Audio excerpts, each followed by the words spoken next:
What's up, guys? This is the Finesse Father, and today we are going to have yet another giveaway. Now, this one is going to be a bit different than the movie quote one. The movie quote one is going to be recurring. This one is, however, if you guys know my good old buddy Spartan Elite, his fans are, I think he calls them the Spartan Army. Well, I want a cool name for you guys. So comment a cool name below, followed by your gamer tag, and the best one will be chosen as a winner, or it'll be random. I don't know. Mrs. Fellhand is normally in charge of picking the winners. Anyway, yes, so come up with something awesome, you know, for your guys' code name, and we're going to make it happen. Now, moving on to the game, as you can see here.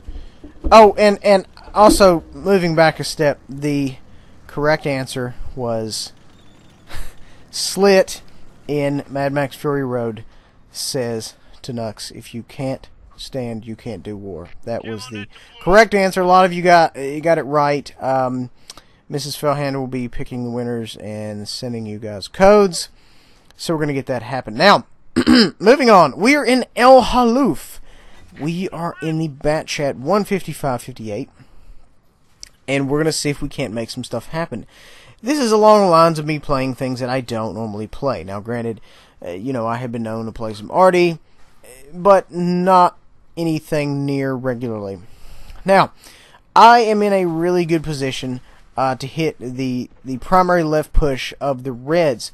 As you can see here, not in this particular position, I have good shots, but some of the other guys I do have some really good shots on, and I feel like this would maybe be a good location if you're in a CGC who shoots its shell more vertical than, say, for example, the Bat Chat. Granted, you know, the one issue I would see with the CGC would be the 1,000-meter gun range. That kind of really locks it in once you're, you know, firing from that kind of distance, in addition to the flight time. Moving on, we go ahead and just absolutely punish the fatherland.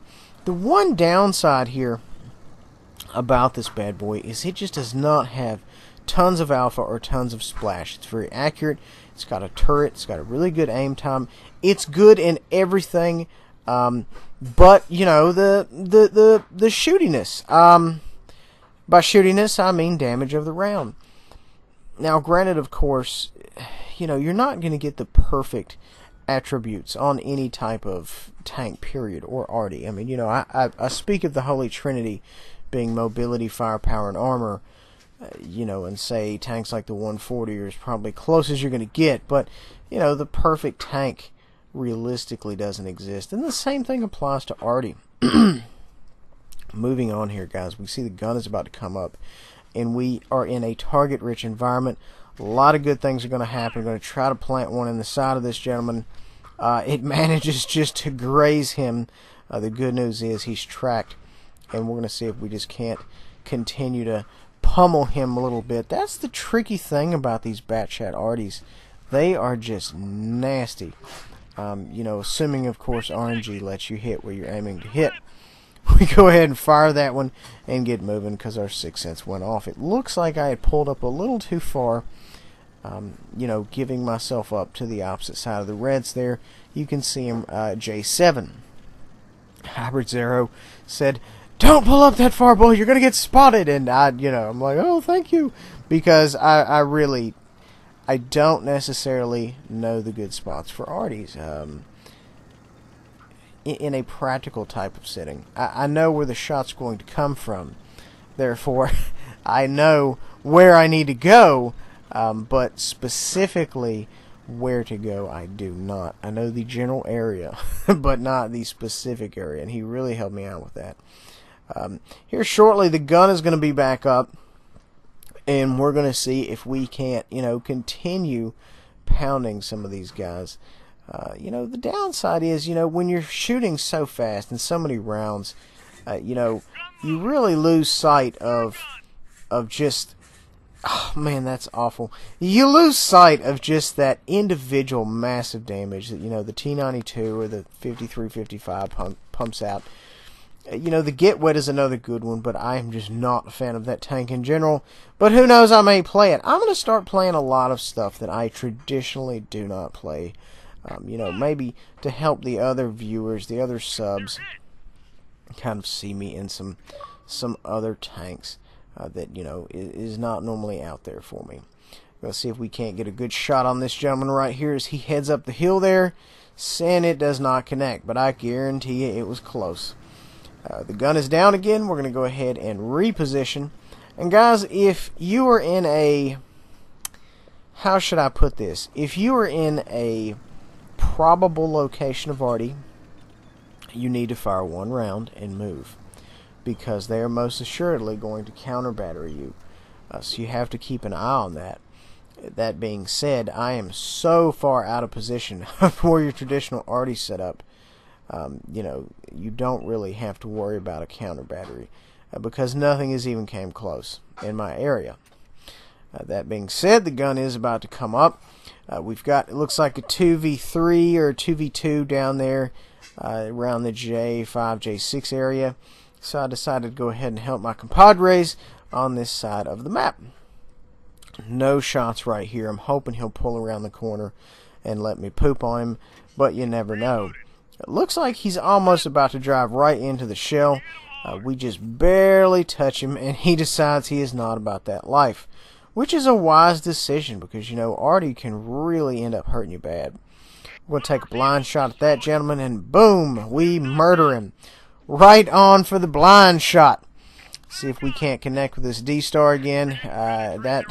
That round was so far off, it was in another postal code. Take a shot at this gentleman right here. On the move, remove him from the map. It's 3v a lot, so we are definitely losing. Excuse me, 2v a lot. 1v a lot. So I'm hoping I can get this last mag in and maybe make something happen. I was kind of debating to go down here and point my gun upwards to make it very hard for them to get me, but I was afraid I would slide off the hill and get killed. And you know what? Bullvi is not one of those guys who drives off the hill when he's the last guy alive. No sirree.